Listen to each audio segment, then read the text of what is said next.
Welcome, and today we're going to read Going on a Plane by Anne Cavardi, illustrated by Stephen Cartwright, edited by Michelle Bates, and cover design by Neil Francis. And while we read, remember to look for a yellow duck hidden on every page. This is the Tripp family. Tim and Rosie are helping Mr. and Mrs. Tripp to pack. They are going on a plane tomorrow.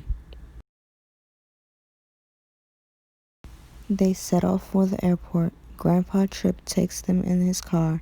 Lily is staying behind with Granny and Rover, the dog.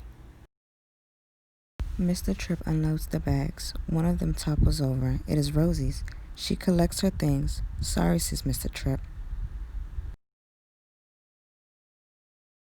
The Tripps check in. Here are the tickets.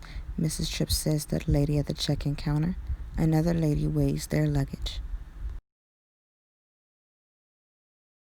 The Tripps go through a metal detector. Their bags go through an X-ray machine to make sure they are not carrying anything dangerous. They board the plane. A flight attendant shows them to their seats. Mr. Tripp puts their bags into a locker above their heads. They're ready for takeoff. Fasten your seatbelt, says the flight attendant. I've buckled Hippo in, says Rosie. The plane takes off. The pilot starts up the engines of the big plane. The flight attendant tells the passengers the safety rules. The pilot waits for his turn to take off. Then the plane speeds down the runway and zooms up in the air. It is time to eat. Here's your lunch, the flight attendant says to Mrs. Tripp. Another flight attendant gives Mr. Tripp a drink. A flight attendant speaks to the pilots. She goes into the cockpit and asks the pilots if they would like to have something to eat too. The plane will land soon. Mrs. Tripp and Rosie go to use the toilet. Back in their seats, they listen to music on earphones.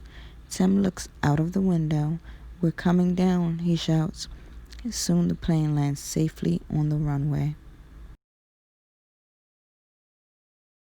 The Tripps get off the plane.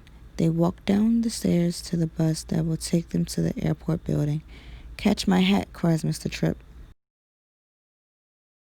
They go through passport control. An officer checks their passports. Look, Rosie says to Mr. Tripp, he's putting a big stamp in yours. They collect their luggage. They wait at the baggage carousel until their bags arrive. Here are my things, Rosie says to a porter. The Tripps leave the airport. Mrs. Tripp gives the porter some money. Taxi, taxi, shouts Mr. Tripp, and off the Tripps go to their hotel. Did you see any ducks while we were reading? How many did you count?